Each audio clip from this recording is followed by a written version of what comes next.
Molts cops la gent diu, on és el peix? Ha desaparegut el 90% del peix. Què se n'ha fet? Ens l'hem menjat. Sí, ens l'hem menjat.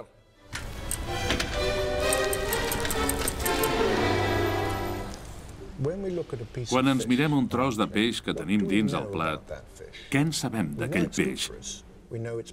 Sabem que és bo per la salut. Potser que té àcids grassos omega-3, que són bons per les funcions del nostre organisme. Però què més en sabem? Sabem de quina espècie és? Sabem si l'han capturat legalment o il·legalment? O a les aigües d'un país llunyà, els habitants del qual haurien preferit pescar-lo ells? Hello, Ingrid. It's Charles Clover from the Daily Telegraph. I noticed that marlin was on the menu. This is a kind of an unusual fish to find on the menu.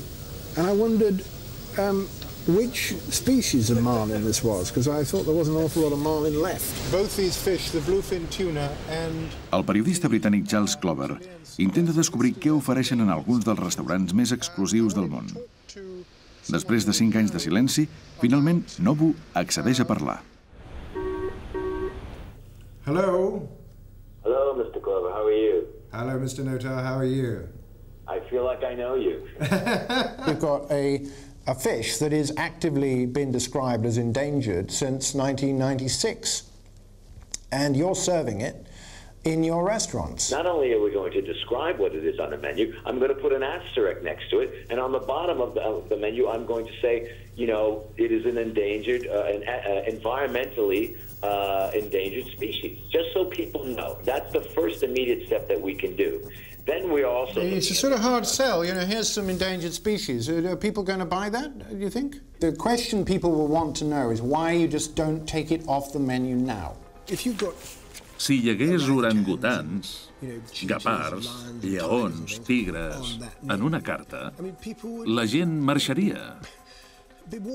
S'armaria un escàndol, sortiria als diaris, s'acusaria certa gent, els posarien excrements a la porta, els enviarien cartes, cremarien cases i ratllarien cotxes. En canvi, aquestes coses les fem amb animals del mar i és el mateix. This dish is modern, cool, refreshing, looks really, really like flashy, but it's dead simple. So I've got some beautiful bluefin tuna. Ara que els programes de televisió amb xefs famosos han posat de moda el peix, és massa tard per salvar els mars del món? Sempre em pregunten, tu tens esperances o no? I jo dic, tinc moltes esperances. Comprenem molt més bé que fa 5 anys el que passa. Pot ser igual que en els casos de la contaminació, de la disminució de la capa d'ozó i més recentment del canvi climàtic que les coses van començar a canviar.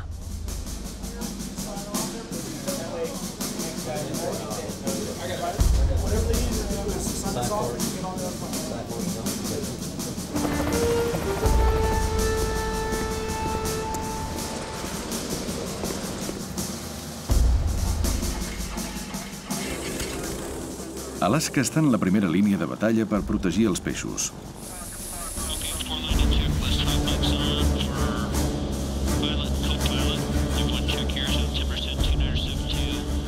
Alaska té un límit de 320 quilòmetres que respecta estrictament. Portlock Bank, coordinates are going to be 56.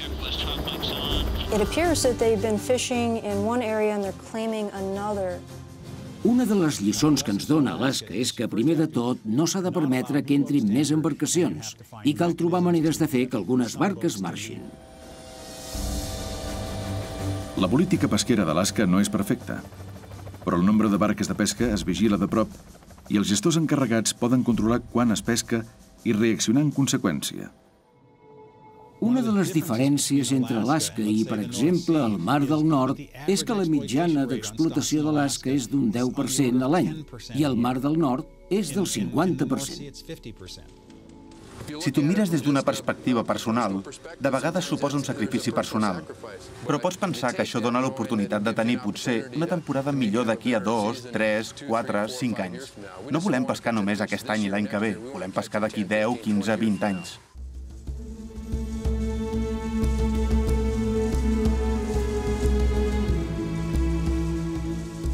Com a consumidors, tenim el poder de fer un canvi positiu pel mar exigint saber d'on ve el nostre peix, com l'han pescat i si és d'una espècie amenaçada. Hi ha tota una part del sector pesquer que s'esforça a fer el que cal, però no reben el suport necessari, perquè la gent no reconeix la diferència entre el que fan ells i el que fan els que espolien flagrantment el mar. Crec que hauríem de donar suport a aquesta part del sector pesquer.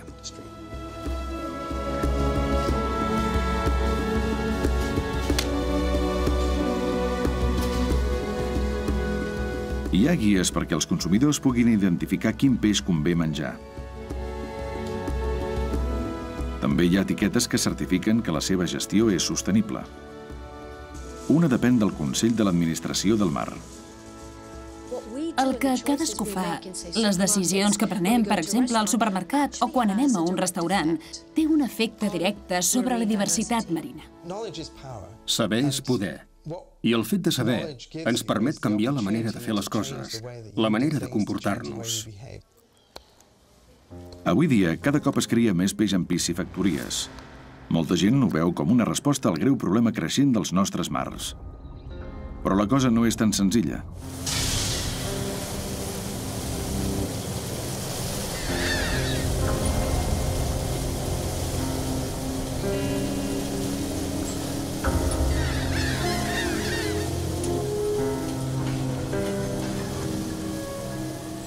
A les piscifactories alimenten els peixos amb peixos que vivien en estat salvatge i en maten més dels que produeixen.